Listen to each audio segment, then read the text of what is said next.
it's a fundamental issue that sort of links human rights to climate change, and so the impact of climate change is obviously helping to it's deteriorating, damaging the lives, the quality of life of people.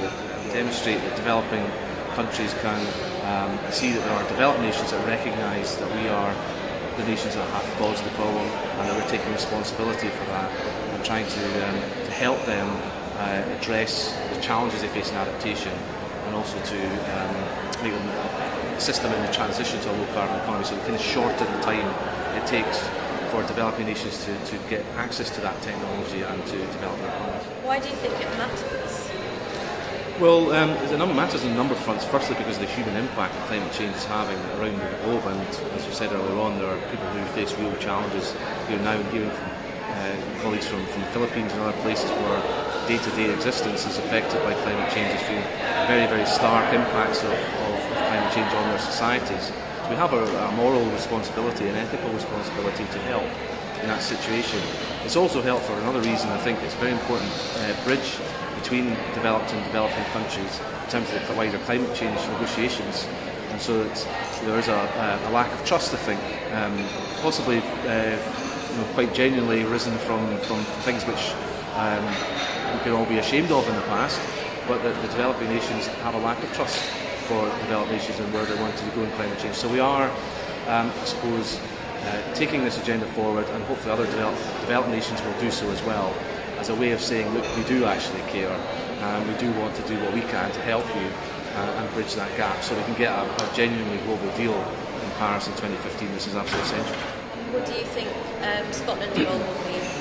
Well, at the moment we aren't a member state of the UN in our own right, we aren't a member state of the European Union in our own right, so our role at the moment is to support UK when it's in negotiation in COP in Warsaw, and Environment Council meetings in Europe as well, to try and put forward the progressive action that Scotland is taking, and to demonstrate a number of things. First of all, that climate mitigation is possible, and we have a legal framework to do it, to encourage other governments to follow our example.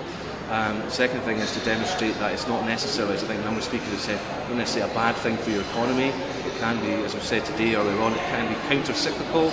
It's a growth sector. It can create jobs and prosperity, as well as tackling the fundamental problem of climate change. And the third thing is to get across the message of climate justice as well, to say that this is a human rights issue, and it's about people's fundamental right to live, to have water, to have food, sanitation, and a decent quality of life. So it's those three things together, and that's what we've done in past international engagements, is to try and hit those three planks of our message.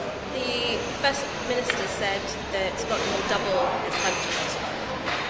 How will Scotland do that? Where will this money come from? Well, we've already identified the money. It's coming from our own hydronation funding, so it's from Scotland's water budget in terms of our water industry budget. So we're translating that money, which would have otherwise been spent here, into funding projects that will take place in our partner developing nations. So we're still to work out the detail of what theme that we would follow, but it could well be down the same sort of hydronation theme in the original 5 projects, or we could take a different approach depending on guidance we get from our NGO partners.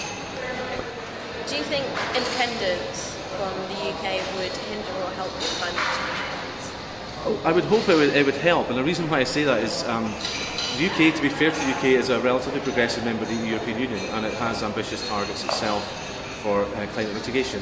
We obviously regard ourselves as having more ambition than the UK, but in the context of negotiations, we would be another progressive voice at the table, sitting alongside the UK, Denmark, Germany, other countries that are pushing for stronger ambition on climate mitigation, and also be able to put a fresh perspective, perhaps, a country that maybe there isn't so much baggage attached to.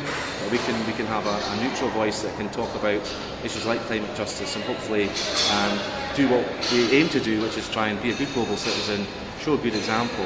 We have a small budget in absolute terms. We're not a huge financial player in a global economy, but we can show a leadership in terms of the policy and give people practical examples that they can copy of the legislation, of our approach to climate justice, and try and get that message out there. So we'll have a direct say and a direct chance to put that message out to the international community. If we can get to a point where we have a recognition by governments that there is a human rights dimension to this, and as the First Minister said, he's pushed that message when he's in China, obviously a very important global player in industry, that they have an opportunity to assist developing countries. If we can get that message adopted and accepted across the global community, and have people recognise that the developed nations that are the big emitters in the global community have a responsibility to help those nations that are not big emitters. And I was humbled when I was in Doha listening to the Minister from Ethiopia talking about taking down the emissions per head from 1.8 tonnes per head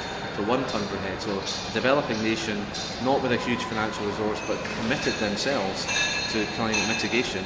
And there are many developed nations out there who have not yet had the courage to commit to such action. So that was very humbling. Obviously Scotland, we feel we're doing our bit. But if we can get that message out that climate justice has a real practical implication for human rights, and as people were saying, and Professor Hsu was saying, that you put a human face to that, then hopefully it will have more of an impact. So from today, what next? Well, we want to today come out. I mean, Mary Robinson sort of charged us with having this conference and to try and, in her inimitable style, to try and engage the business community in this agenda, make them realise that human rights issues in relation to climate change are relevant to them, and it's in their interest to act in that agenda. And I'm sensing quite a lot of positivity in the conference so far. We'll have to see by the end of the day, and there's a useful panel coming up today which will hopefully demonstrate which business is ready to step in and take a role. If we can come out of this conference with a clear message that it is relevant to business, we've made a step forward. And I think the NGOs and Mary herself are very pleased to think that we've managed to get all of the different partners in one room.